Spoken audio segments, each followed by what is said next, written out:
Hi, my name is Dr. Jerome Skinner. I'm an assistant professor for Old Testament theology and exegesis at Andrews University Theological Seminary. And today we're going to do a book review on the Messianic Hope by Michael Rydlenik.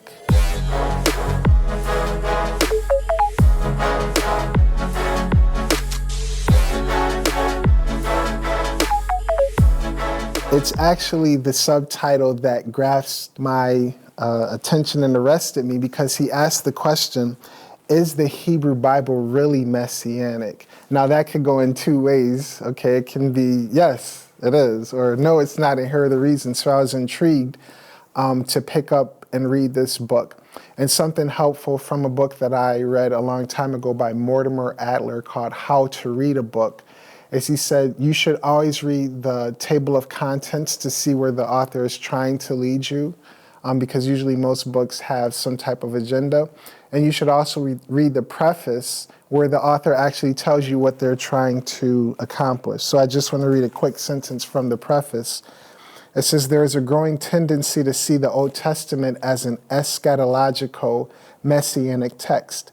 This is the approach I am attempting to adopt in this book. So he puts his cards on the table and he tells us what he's trying to accomplish. Now you may ask yourself, if you're a Christian or you're interested in Christian theology, why is that a topic? I thought all Christians believe that Jesus is the promised Messiah. Well, unfortunately, there's a growing body of literature that's questioning that. And Rydlenik actually goes into where does that questioning really originate and why is it that Christians are taking up this type of approach.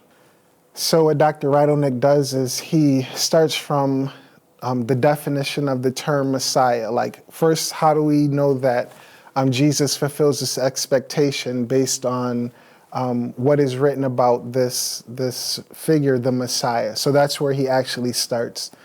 And then he moves from that, moving from the smallest point of interest to a broad perspective. He starts with actually the accents in the Hebrew Bible and looking at specific grammatical issues and how do we understand how the original language is communicating to us. So he's showing us some of the critiques of this Messianic hope, how it's actually, when you're looking at it. So he actually moves us from the smallest point of interest where Jesus talked about not even a jot or a tittle shall be moved, so even the little accents or the smallest Hebrew letter. And then he moves us comprehensively from that to looking at a specific Messianic prophecy in its literary context, and then he broadens that to looking at the whole canon, and then he moves that into how do New Testament writers look at these Messianic prophecies, and then he talks about how the problem developed of questioning Jesus's messiahship from the perspective of the Hebrew Bible. So he first does this by showing there's this tension that develops, right, around the time when Jesus actually comes between his Jewish followers and then between the Jews who decided not to follow him as the Messiah. And so when people saw that the New Testament writers and Jesus's apostles and disciples were actually going to the Hebrew Bible to show how Jesus is the fulfillment of these Messianic prophecies, you have another perspective developing where those Messianic prophecies are now being read in different ways to try to get away from Jesus being the focus and fulfillment of these prophecies. And throughout history, we see this developing. We see two things developing. One is showing how Jesus is the fulfillment, and another showing how we should just read these Messianic prophecies different than the way the New Testament writers do. So what ends up happening after the Reformation, or I should say during the Reformation, you really have a resurgence of trying to understand the text in its original language. So where do you go to understand Hebrew? You go to people who know Hebrew. And so a lot of these perspectives that were inculcated in this literature were taken up by some critics of the Bible, and they're saying, see, the Hebrew Bible really doesn't show that Jesus is the Messiah. Look how these rabbis are interpreting these Old Testament texts. And slowly that has seeped into Christian theology, where now to be academically respectable, people are starting to say, well, is that what Israel really believed? And so Rydlenik actually goes through point by point, challenging that notion that we should read the text in the way that people are ascribing to, and that's called a literalistic reading.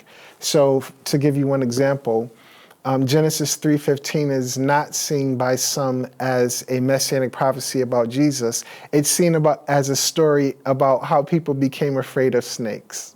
Okay, so that's what I mean when I say literalistic. So Dr. Rydlenik actually shows us how if you follow that to its logical conclusion, you start seeing other problems develop. But he shows how there's literary connections between that initial promise in Genesis 3:15 and then the rest of the Hebrew Bible. Like there's a development based on this concept of the seed and how that plays out. And then he finally ends by talking about, well, now that we have this information, what should we do? And he ends advocating for a reading of the Hebrew Bible that is Messiah-centered, because he's saying that's what the New Testament writers did, and that's something that we should get back to, and not allow those who don't follow Jesus as Messiah to set the agenda for how we read today.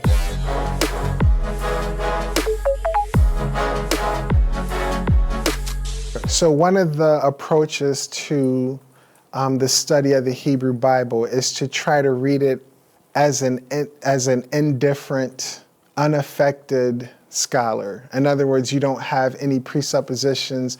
You're just trying to read the text as it was given.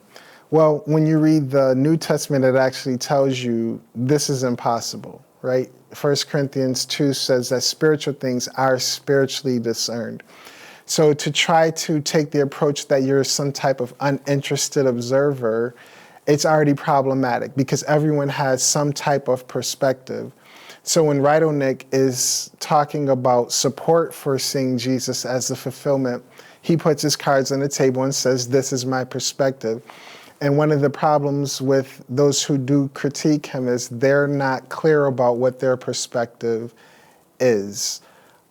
Usually because that will raise other questions and other problems. So I think what Rydlenik is doing is saying, if you have a certain perspective or approach, you have to be clear about what are you bringing to the table. Because we can all look at Hebrew grammar, we can all look at historical data, such as archaeological data.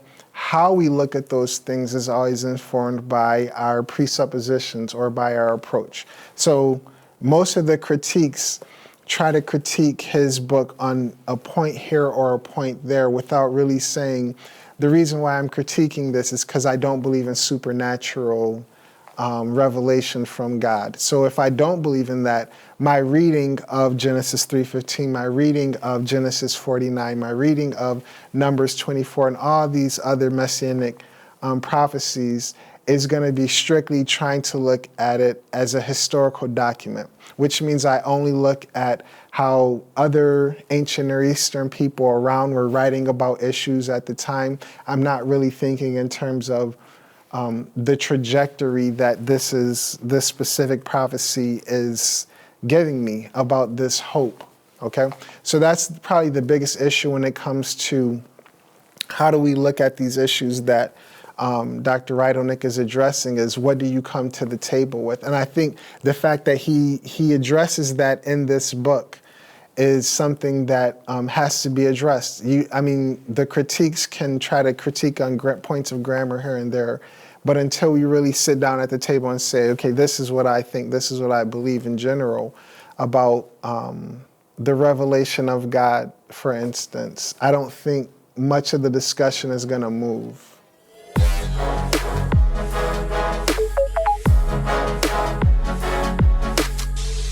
So my background training is in philosophical theology, and I don't know if that's part of his training, but when you're talking about the issue of methodology and how we approach the Bible, Everyone has some type of worldview that informs how they read. In other words, the way that our brain functions is predicated on belief systems that we have. So we all can look at a rock, right? What you see will be informed by a plethora of different things. So something I would add to this is really talking about what are we bringing to the table. Now, I have to give you a little secret about academia. That's almost a no-no, okay? People don't like expressing their own personal belief systems or views. But the problem is, implicit in critiques or acceptance of any idea, those views are present, right? So I would say a follow-up book to this that could be written is really looking at what do we believe about Messianic hope in general, okay? What informs our thinking about that?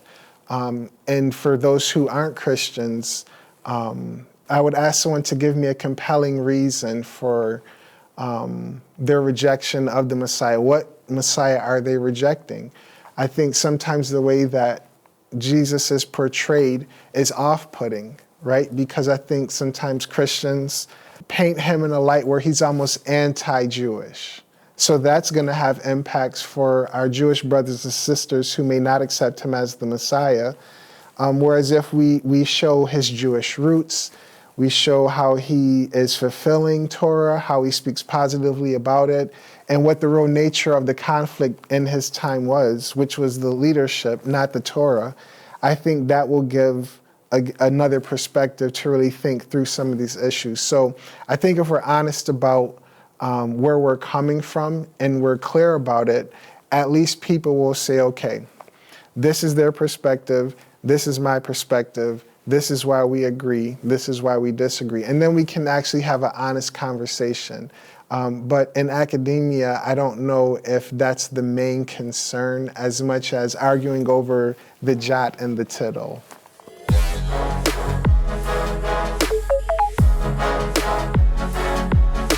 I would give this book 4 stars out of 5. Anytime Jesus is lifted up, it's a great and wonderful thing because he is the substance and source of our hope. But I think also for those who are educated, they need to hear a clear, decisive word that shows that Jesus did fulfill these expectations. So faith is always operative. It's just for educated people, you just can't go up to someone and say, just believe, right? Sometimes people do need that extra confirmation to grow in their faith. And I think this book gives that evidence clearly and concisely.